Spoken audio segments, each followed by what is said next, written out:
Bharatiya Janata party కేంద్ర పెద్దలతో నేను ఇప్పటి వరకు సంప్రదించలేదు. వాళ్ళు G20 సమ్మిట్ లో బిజీగా ఉన్నారు.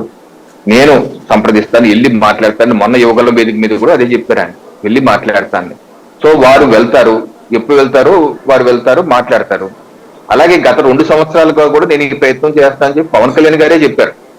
వారు ప్రెస్ లో మాట్లాడుతూ గత 2 సంవత్సరాలుగా నేను ఢిల్లీ వెళ్ళినప్పుడల్లా ఈ ప్రస్తావన తీసుకో. అలాగే మీకు గుర్తుంటే ఎన్డీఏ సమావేశం జరిగిన రోజు కూడా పవన్ కళ్యాణ్ గారు ప్రెస్ తో మాట్లాడుతూ తెలుగుదేశం పార్టీ కూడా వచ్చుంటే బాగుండేది అని కూడా అన్నారు. ఆయన ఓపెన్ గా అంటున్నారు.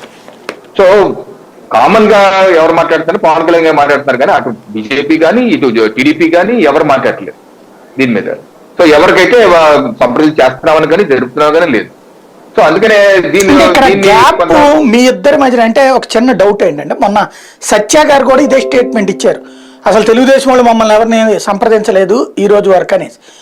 పోనీ పవన్ కళ్యాణ్ గారు ఏమన్నా సంప్రదించారు ఇట్లా తెలుగుదేశం తరపున ఇన్ని సీట్లు ఇస్తామన్నో, లేకపోతే మీకు ఏం సీట్లు కావాలని అడగడం కానీ ఏదైనా జరిగిందా? పోనీ అది సీట్లు ప్రస్తావన మీరు తీసుకొచ్చారు కాబట్టి అసలు టీడీపీ జనసేన మధ్య సీట్లు తగ్గట్లేదు. పవన్ కళ్యాణ్ గారు మొన్న చెప్పారు కదా, పొత్తు ధర్మం పాటించట్లేదు, మాకు చెప్పకుండా 2 డిక్లేర్ చేశారు కాబట్టి మాకు కూడా ఒత్తిడి ఉండేది కాబట్టి మేము కూడా 2 ప్రకటించామని చెప్పి పొత్తు ధర్మం పాటించలేదు, మాకు 1/3 సీట్స్ కావాలని పవన్ కళ్యాణ్ గారు ఓపెన్ గా చెప్పారు.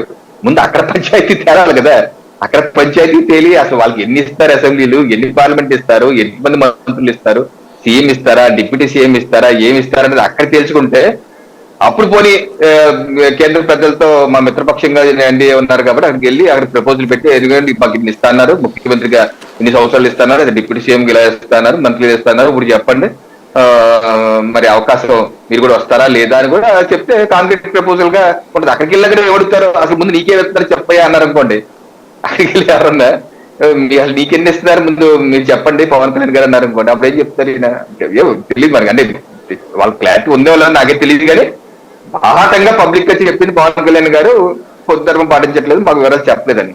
సో ముందు అసలు సమస్య ఢిల్లీ సమస్య పక్కన పెట్టి, బీజేపీ సమస్య పక్కన పెట్టి ముందు వాళ్ళిద్దరి మధ్య సమస్య, ఎందుకంటే వాళ్ళిద్దరు కలిసి వేదికలు పంచుకుంటున్నారు, సభలు సమావేశాలు సమన్వయ కమిటీలు అన్నారు, రకరకాలు జరుగుతున్నాయి.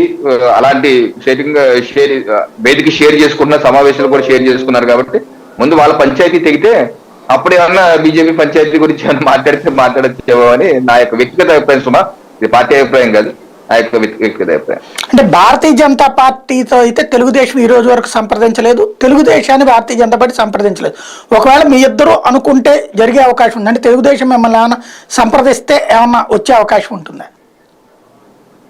ఏమంటే ఇప్పుడు నేను చెప్పినా, మా రాష్ట్ర అధ్యక్షులు పురంధేశ్వర్ గారు చెప్పినా, పొత్తులు అన్నది మా పరిధిలోనే లేనటువంటి అంశం. ఇది కేంద్ర నాయక